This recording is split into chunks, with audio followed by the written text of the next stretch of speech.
Halo guys, sebelum kita memasuki pembahasan utama, mari kita mengetahui apa itu COVID-19 dan asal mula COVID-19 yang akan dijelaskan oleh saya sendiri. Apa itu COVID-19? Menurut WHO, COVID-19 adalah penyakit menular yang disebabkan oleh jenis coronavirus yang baru ditemukan. Virus baru dan penyakit yang disebabkannya ini tidak dikenal sebelum mulainya wabah di Wuhan, Tiongkok pada bulan Desember 2019. COVID-19 ini sekarang menjadi sebuah pandemi yang terjadi di negara di seluruh dunia. Nah, sekarang kita akan membahas asal mula COVID-19. Menurut WHO, coronavirus adalah suatu kelompok virus yang dapat menyebabkan penyakit pada hewan atau manusia. Beberapa jenis coronavirus diketahui menyebabkan infeksi saluran nafas pada manusia, mulai dari batuk pilek hingga yang lebih serius, seperti MERS dan SARS. Coronavirus jenis baru yang ditemukan ini menyebabkan penyakit COVID-19. Nah, sekarang kita masuk ke pembahasan inti, yaitu penanganan sektor yang terdapat pada COVID-19.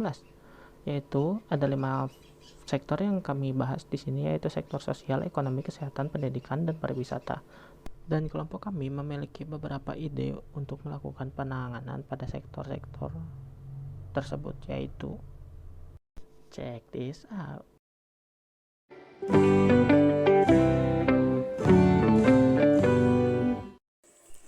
Kok lingkungan kita sepi ya? Kalau sepi terus, nanti gimana jadinya lingkungan kita? Aku juga sedih kalau lingkungan kita sepi terus. Kita jadi jarang main, harus menggunakan masker, dan yang paling bikin sedih, kita nggak bisa ke kampus. Iya, kita nggak bisa ke kampus lagi dan nggak bisa main di luar rumah lagi. Makanya, kita harus tetap mematuhi protokol kesehatan dan mengurangi aktivitas yang ada di luar ruangan, agar kita dapat sama-sama memutuskan rantai COVID ini. Bener banget tuh, kita harus selalu mematuhi protokol kesehatan. Dan apabila kita ingin bertemu orang lain, lebih baik bertemu secara virtual saja. Ya udah, mendingan sekarang kita buat Zoom aja yuk, supaya bisa ngobrol sama teman-teman kita. Oke, ayo kita buat zoomnya.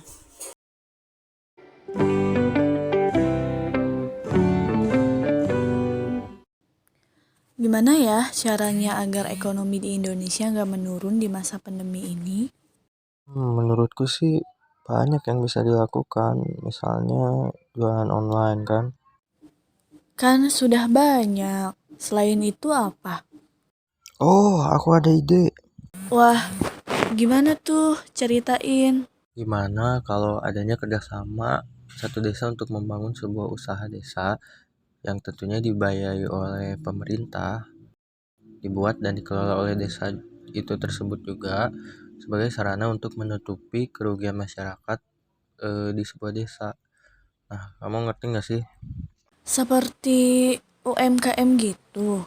Nah, iya kayak gitu, tapi ini dikelolanya oleh desa juga dan juga dibantu oleh pemerintah kalau masalah dananya, atau juga kita bisa manfaatin dana desa kalau ada. Wah, menarik tuh. Terus info selanjutnya apa? Nah, kita adain sosialisasi nanti sama masyarakat untuk idenya. Tapi sebelumnya juga kita juga harus ajuin ke pengurus desanya. Sosialisasinya melalui media. Kan kita harus selalu jaga jarak. Menurutku sih mending secara offline aja, tapi mengikuti protokol kesehatan. Karena kan nggak semua masyarakat bisa mengikuti secara online.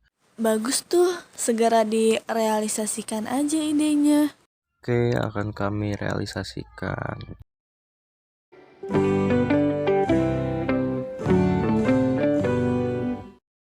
Gimana ya caranya di masa pandemi gini kita tetap bisa menjaga kesehatan tanpa keluar rumah? Aku ada ide nih, gimana kalau bikin aplikasi senam virtual reality? Wah, gimana tuh aplikasinya? Nah, aplikasi ini dapat melatih tubuh agar bergerak. Simpelnya aplikasi untuk senam. Dan juga di aplikasi ini tuh para pengguna dapat berkomunikasi satu sama lain loh. Tapi kan untuk senam biasanya sudah ada di YouTube untuk tutorialnya. Nah, apa bedanya? Nah, kalau YouTube kan hanya video saja. Kalau di aplikasi ini ada fitur video call grup, chatting, dan juga jadwal pengingat untuk senam itu sendiri. Boleh juga tuh idenya. Kalau bisa sih, segera direalisasikan. Supaya dalam COVID seperti ini, tubuh dapat sehat selalu. Makasih banyak ya saran dan informasinya. Sampai ketemu. Bye.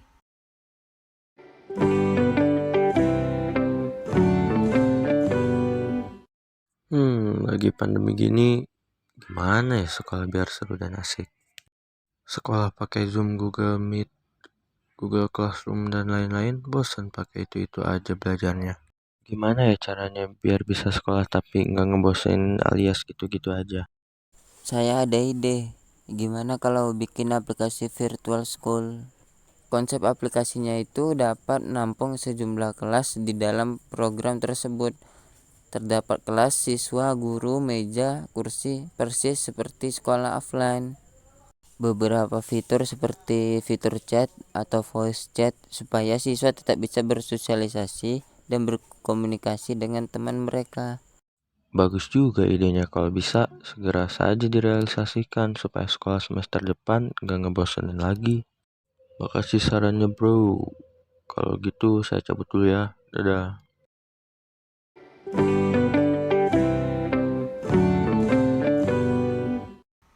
Liburan kali ini mau kemana ya? Lagi pandemi gini, masa mau diam terus di rumah selama liburan? Di rumah kerjaan cuma rebahan sama main handphone doang. Bisa kena mental kalau gini jadinya. Gimana ya caranya biar bisa ke tempat-tempat wisata sambil rebahan? Kamu mau pergi ke tempat wisata? Lagi pandemi gini masih berani ke tempat ramai? Wah, ada ide nih. Bagaimana kalau bikin aplikasi yang bisa nampung video yang bisa dirotasikan 360 derajat? Konsepnya sederhana sih, sama kayak YouTube yang bisa nampung video-video, tapi khusus untuk tempat wisata saja. Tapi kan kalau gitu bisa merugikan tempat wisatanya. Kalau gitu bagaimana? Kalau begitu, bisa saja menggunakan pembayaran digital. Setiap ingin membuka video, maka akan dikenakan biaya untuk bisa mengakses videonya. Tentu saja videonya bisa diulang selama seharian penuh, dan di hari berikutnya harus membayar lagi. Nah, kalau kayak gitu, berarti tidak ada yang rugi kan? Wah, boleh juga tuh idenya. Kalau bisa sih, segera saja direalisasikan. Supaya liburan kali ini nggak kayak liburan tahun kemarin. Oh iya, satu lagi. Jika ingin keluar rumah, jangan lupa terapkan protokol kesehatan yang sudah ditetapkan oleh pemerintah, seperti mencuci tangan, menjaga jarak, dan memakai masker. Jangan lupakan 3 hal itu ya. Stay safe ya semuanya. Makasih ya sarannya. Kalau gitu, saya pamit dulu. Selamat tinggal.